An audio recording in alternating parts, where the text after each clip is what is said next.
Pare-parehas na lang kasi mo.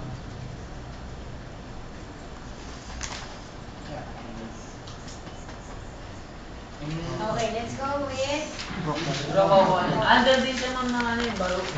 Kaso parang sa ano. hindi siya under. Diba?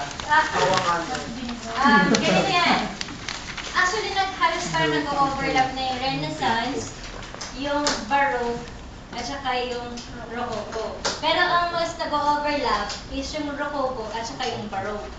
Okay, halos kasi parang later part ng Baroque, nagsa-start naman ang Rococo.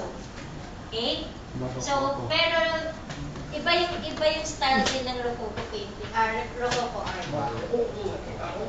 Simula naman yung 700s ng 760.